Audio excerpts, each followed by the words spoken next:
iman terbit daripada hati. Tuan-tuan, jelas maksud seterusnya apa yang dimaksud dengan al-amru bil ma'ruf wan nahyu 'anil munkar. Tuan-tuan, apa guna Allah Ta'ala buat al-amru bil ma'ruf wan nahyu 'anil munkar? Allah buat al-amru bil ma'ruf wan nahyu 'anil munkar untuk jaga 5 perkara. Dalam Islam dia sebut daruriyatul khams, 5 benda yang dijaga dalam agama. Pertama, apa yang paling penting? Agama. Allah Ta'ala dia buat al-amru bil ma'ruf wan nahyu 'anil munkar untuk jaga agama. Saya nak tanya kat tuan-tuan sidang hadirin dan hadirat yang dirahmati sekalian, apa benda mungkar paling besar? Apa dia benda mungkar yang paling besar yang kita duk sebut lah ni? Mungkar al-amru bil ma'ruf. Kalau di Saudi dia ada skuad al-amru. Skuad al-amru ni skuad hok duk tibai orang duk pergi minta kat kubur. Hok duk mai katuk tangan orang tu, skuad amru tu. Kita pun nak minta kerja situ, kata tak kerja. Jaga tauhid. Apa dia mungkar paling besar?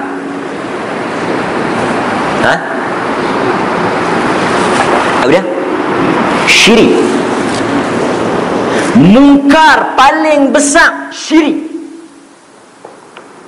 Orang yang syirik, dia rosakkan agama dia.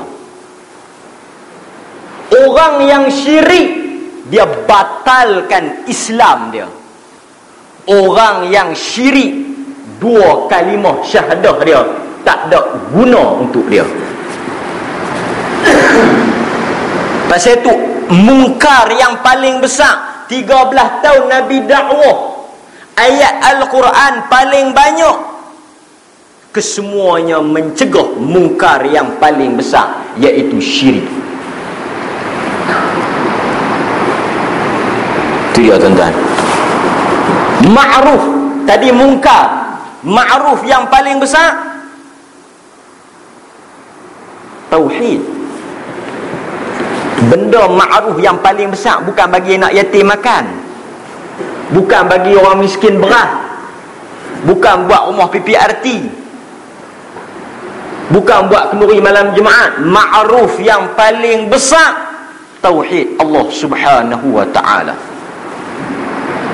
Sebab tu siapa-siapa yang nak buat al-amru bil ma'ruf wan nahyu 'anil munkar, dia tak boleh mula dengan politik, dia tak boleh mula dengan ekonomi, dia tak boleh mula dengan akhlak, dia kena mula dengan akidah.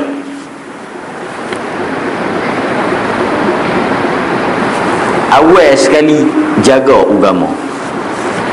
Kedua, al-amru bil ma'ruf wan nahyu 'anil munkar untuk jaga apa? Jiwa ataupun nyawa. Allah Subhanahu wa ta'ala dia buat hudud untuk apa? Hudud termasuk al-amru bil ma'ruf wan nahyu 'anil munkar. Allah Ta'ala buat hudud, buat qisas, ta'zir. Hidung dibalas hidung, telinga dibalas telinga. Untuk apa? Jaga nyawa.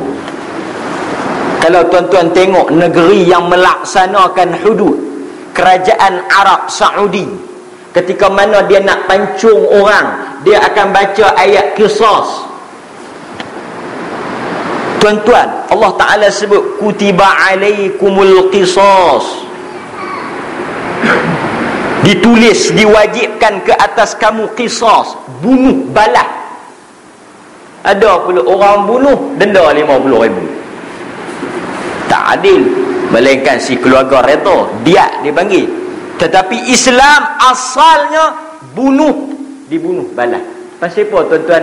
Ayat tu sebut setiap bunuh ada kehidupan. Pasal apa? Kalau kita pergi tangkap orang yang duk sembelih orang tu, pergi bunuh dia, berapa ramai orang yang selamat? Ada langkuk kampung kita duk kerja sembelih orang, 5-6 orang dah kena sembelih. Tangkap dia, pergi sembelih seorang-seorang, berapa ramai orang selamat daripada tangan dia? Tak ada undang-undang atas muka bumi yang paling baik daripada Allah Ta'ala. Kalau ada niat dalam hati, ada undang-undang lebih baik daripada Allah, jatuh kafir.